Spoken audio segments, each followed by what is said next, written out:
Hello guys, good morning, শুভ সকাল। অনেকদিন পর ডেলি ব্লগে আসলাম। আজকে সকালে ট্রেন মিস করার পরে এখন আবার আমরা রাধিকাপুর করে ইসলামপুর যাচ্ছি।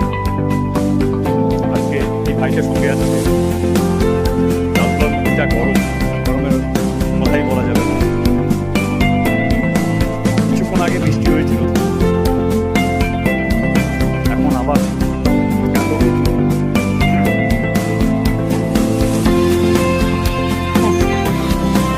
কেমন আছে সবাই কমেন্টে জানাও। আমি ডাক্তার, আপনারা কোথায় কোথা থেকে দেখছেন এই ভিডিওটা